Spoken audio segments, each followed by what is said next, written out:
Orang CEO wanita merobek gaun mahalnya di tengah jalan. Kemudian dia mendekati seorang wanita yang bekerja sebagai penjahit di pinggir jalan. Meminta wanita itu untuk memperbaiki gaunnya. Dia ingin menguji keterampilan penjahit tersebut. Namun wanita penjahit itu sama sekali tidak panik. Dia mengambil gunting dan mulai memotong dengan cepat. Tak lama, sebuah pakaian baru yang cantik telah didesain ulang oleh penjahit itu. CEO wanita itu pun mencoba pakaian tersebut. Melihat ke kiri dan kanan, betapa cantiknya. Tak ada kata-kata yang bisa menggambarkannya. Dalam hati dia berpikir, inilah desainer pakaian yang telah dia cari selama bertahun-tahun. Tanpa berpikir panjang, CEO wanita itu langsung menawarkan gaji tinggi untuk mengajak penjahit itu bekerja di pabriknya sebagai kepala desainer. Mereka bahkan menawarkan gaji tahunan sebesar $500.000.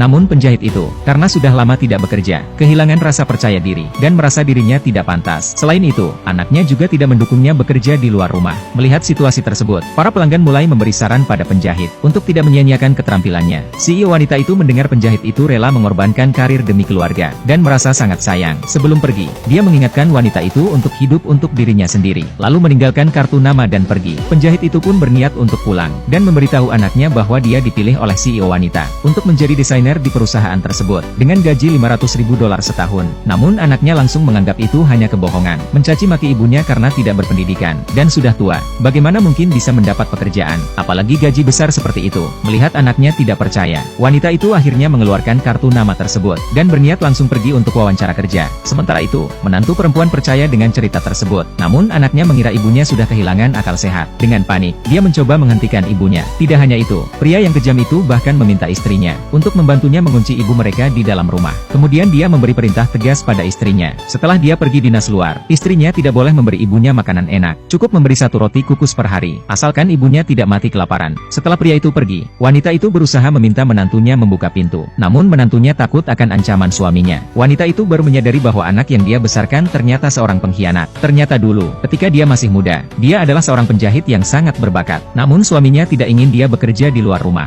Bahkan secara sukarela melepaskan pekerjaan bergaji tinggi yang dimilikinya. Setelah suaminya meninggal, anaknya mewarisi pemikiran yang sama, dan memaksanya untuk tetap di rumah sebagai ibu rumah tangga. Saat itu, wanita itu merasa sangat menyesal, mengingat kata-kata CEO wanita itu. Akhirnya, dia menyadari bahwa hidup harus untuk diri sendiri. Dia kemudian berbicara pada menantunya, dan tidak ingin menantunya mengalami hal yang sama. Akhirnya, menantunya yang juga memiliki mimpi di dunia desain pakaian, membuka pintu dan bersama-sama mereka pergi ke perusahaan CEO wanita itu, untuk mengembangkan potensi bisnis mereka. Namun saat mereka sampai di perusahaan, dan menyerahkan kartu nama CEO wanita, mereka malah ditolak oleh kepala bagian.